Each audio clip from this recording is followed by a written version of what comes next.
Hi everyone, I'm Whitney and this is Come Home for Comfort. Welcome back to my channel. Today I am bringing you part 2 of my homemaking series where I'm talking about how you can make home life your first priority. So if you missed the introductory video to this series, which was why I make my home life my first priority, I will link that for you up here, as well as this first part of this series, alright, so in my previous video I talked about points 1 and 2, so this is 3 and 4 in this video. So the third point, are you confused? The third point is plan your life with your home in mind. In other words, be really intentional with the time that you have at home. Because I want to say again, you do not have to be home all of the time in order to make home life your first priority. So an example that I have of how I do that in my personal life here in my home, because that's the only, experience that I have is my personal experience. On Saturdays, when I get up, the first thing I do before I leave my bedroom is I make the bed. I do that every day actually. Before I leave the room, I make the bed. But on Saturdays, I make the bed and then I go into the bathroom, brush my teeth, do whatever I need to do. And before I leave the bathroom, I gather all the washcloths, all the towels that I go down to the bathroom in the hall that my husband uses. I gather all of his linens from the week. I get the linens from the kitchen, put all them in the washing machine and start a load of linens. Then I go get ready for the day. And then by the time I'm done getting ready, makeup, hair, all that, those clothes or the linens are done in the wash. I put them in the dryer. So just in the time that I've gotten ready for the day, which I would do no matter what I was doing, I've done a load of laundry and the towels and sheets or whatever are ready for the next week. So it doesn't matter if I'm going to be gone all day doing something else that's lower down on my priority list, whether it's volunteering or doing something, traveling with my husband to on a work trip, or going and doing errands or whatever I'm doing that day. I've already planned my day with my home in mind by taking care of one chore before I even leave the house. So it's just really important that you're intentional with your time. So here's a way that you can do that, because if you think, I don't have any time in the day, I'm busy from the time I get up to the time I go to sleep, maybe not as much as you might think. So bear with me. I've done this in the last 6 months and it's been really helpful. Take a piece of paper and on one direction write all the days of the week, and the other direction write every hour of the day. And then just write in kind of what you normally do on those days at each hour. And be, kind of just think in general terms of each day, what you might do during those certain hours. And then go back and look and see where you're wasting time, where you have time that you're just not really using well. You can also kind of see what you're giving your time to, whether you're devoting most of your time to one of your top priorities. If your priorities are a little out of whack, or you might need to shift around some of your time. So for me, really, the thing that's made the biggest difference in making home life my first priority is using small pockets of time really well. So I'm not spending hours upon hours every day taking care of my home, but it's those little times, the 15 minutes before I leave for work in the morning, or the 15 minutes after I put the dishes in the dishwasher and the kitchen is like clean after supper, but then doing a few things for the next morning, whether it's making my lunch for work or going ahead and cleaning off all the counters or folding a load of laundry that I see in the corner, those kind of things. Using those little extra minutes really, really well has made a big difference. So something else that you can do in those times is to delegate. And there was a comment that I want to go ahead and mention. I'm going to share some other comments at the end of the video. But there was a comment from Sweet Erin Williams. I love her. She has a really sweet YouTube channel where she does a lot of really practical, helpful DIYs and Dollar Tree hauls and just different projects. So I'll link her channel down below if you want to check her out. But Erin, my heart just really went out to her in this comment. So when talking about how to make home life your first priority, here's what she said. She said, here's what I struggle with. I'm a mom to 3 boys and a husband, and even though they all help out, I still work full-time and expected, though they won't say it, to still make the house run. It's definitely hard when I'm the one with the drive to get it done, but not the energy that it physically takes to do it all myself. Any suggestions? And Erin, I just want to give you a big hug, because in my opinion, the moms that work full-time are the heroes. I'm not a mom and I don't work full-time right now. I have worked full-time in the past and I don't know how you do it because that is a lot you can't do it all, and you have a lot on your plate. So I feel for you, and I love that you are really wanting to make your home life your first priority.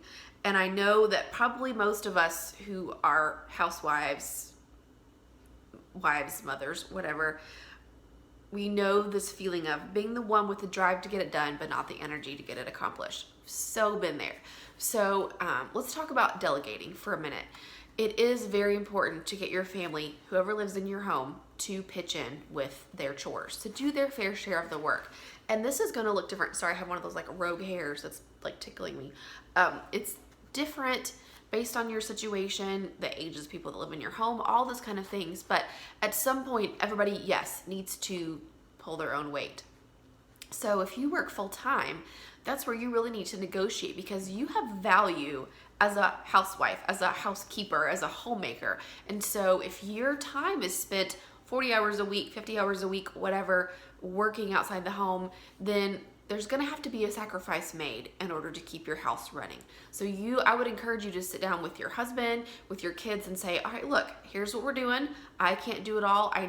We need to negotiate. We must hire a housekeeper every 2 weeks to come in and do a house top to bottom clean. I need someone else to drive the kids to soccer practice 3 days a week. I can't do it all. We're gonna eat out every Friday night, something like that. A couple years ago, I was offered a very busy, very demanding full-time job that was going to be substantial in the kind of pay that I was gonna get. I don't have that job anymore. It didn't work out. But when before I agreed to it, I sat down with my husband and I said, okay, here's what we're gonna need. If I'm gonna make that kind of money, it wasn't that much, but it was more than I'd been making before. We're gonna need to get a Costco membership. I'm gonna need to shop every 2 weeks instead of once a week.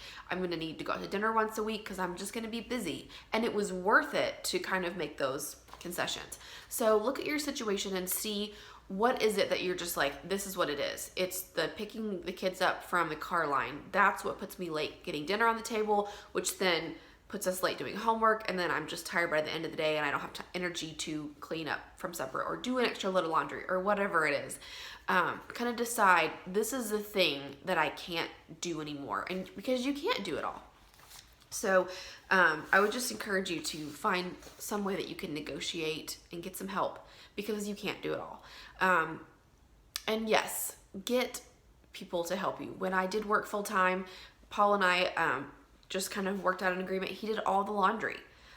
Now that I work part-time, I do all the laundry, and I do a way better job at it. I separate all of my special things, and clothes don't get pilled as easily and they last longer, but I have time to do that now. When I worked full-time, he was home 1 day a week. He worked kind of a funny schedule where he was off like on Wednesdays or something. So he would always do the laundry that day, and it was really helpful. So you're gonna have to kind of lower your standards as well on what you like, how you like things being done if you're gonna accept help, for sure.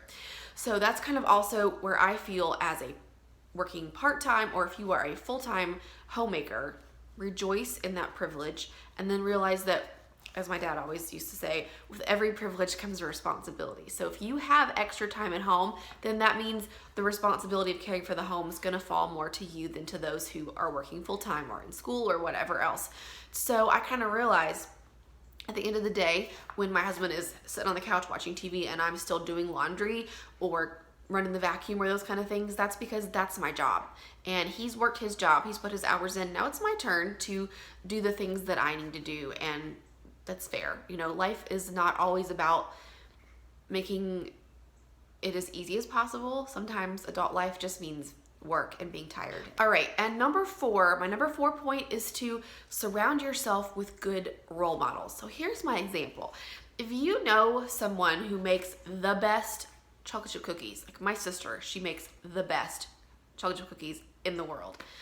If I went to her and said, oh, see the kitty, and said, Allie, can you please tell me how you make your cookies? Will you share your recipe? She's not gonna say, you know, I just walk in the kitchen and they just appear.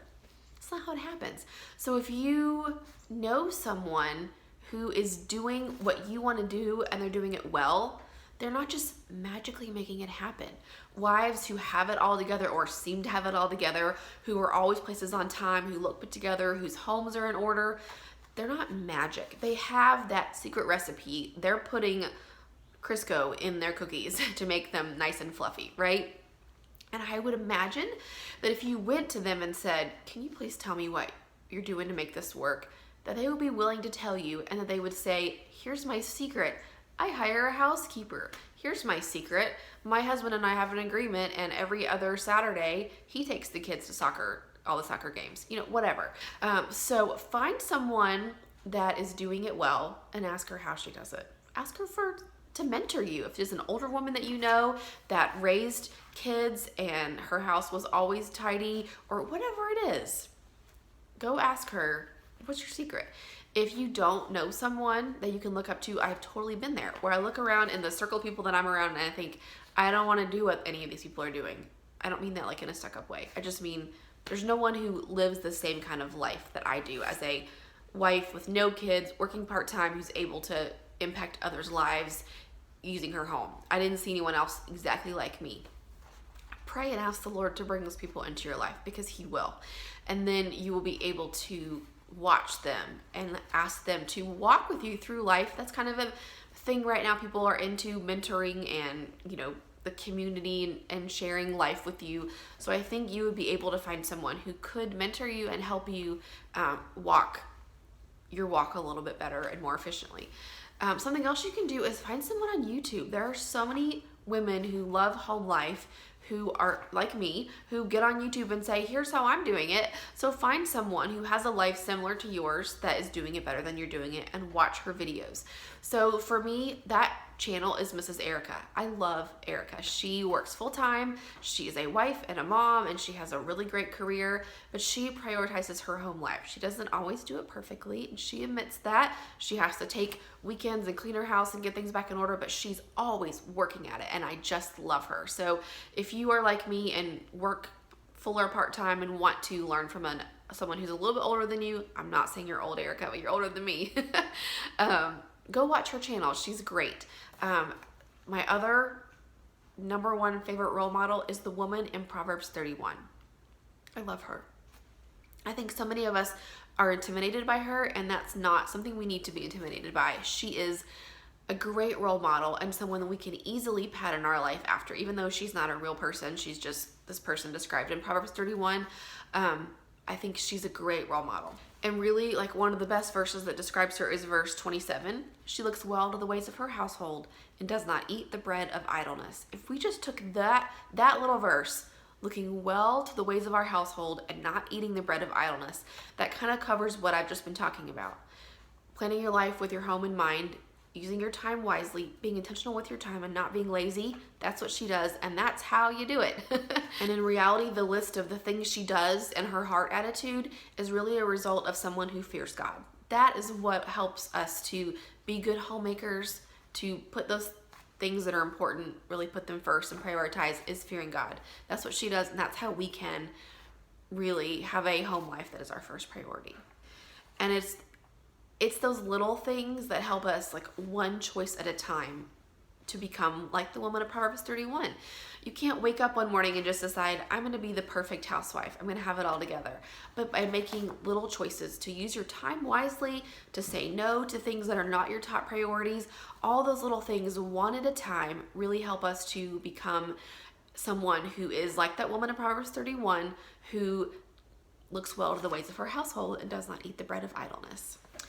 All right, so I want to wrap up this video in the series with a few more comments from you all on the last video, because I do want to encourage you that you're not alone in your desire and your struggle, just like what Erin shared in her comment of really wanting to be able to have this kind of home but not having the energy to get it all done. You're not alone. So let me share some comments with you. Okay, Becky said, it's so encouraging to have confirmation that others feel the same as I do when I struggle with my priorities. Yes. We all struggle with it. Jamie said, I believe it truly is a calling to be a keeper of the home. Yeah, it is. And I choose to do it under the Lord as well as to be a blessing to my husband, and that makes me happy. Such a great attitude. I'm not sure I'm going to say your last name right. The Shola family. She said, I just love this comment. God is showing me that my mission field is my home. There are certain seasons of your life when your greatest ministry is in your home. She said, I am married and have children, so I need to focus on ministering to them as a homemaker. I was always trying to do so much outside the home that my home life was suffering. Yes, that's what I mentioned in part 1, where if you're always doing other things, serving at church, staying late at work, hanging out with your friends and family, so much that you don't have clean laundry and you're not able to keep up with your home life, those things do not benefit you. And I love that she realized that. That's wonderful. So thank you all so much for joining me in this series, for your sweet comments, for encouraging each other in the comments. I love to see that as well. It's so sweet. So I hope that this series has been helpful for you, has given you some information. Inspiration is what I meant to say. Some inspiration and encouragement that you're not alone in your struggle and that it is possible to make home life your first priority. Thanks so much for watching. I hope that you will subscribe if you have not already. Leave a comment down below. Let me know if you have any questions or anything else you'd like me to cover on this topic. I would love to keep this going if there's interest. So thanks for watching, and I will see you in the next video. Bye!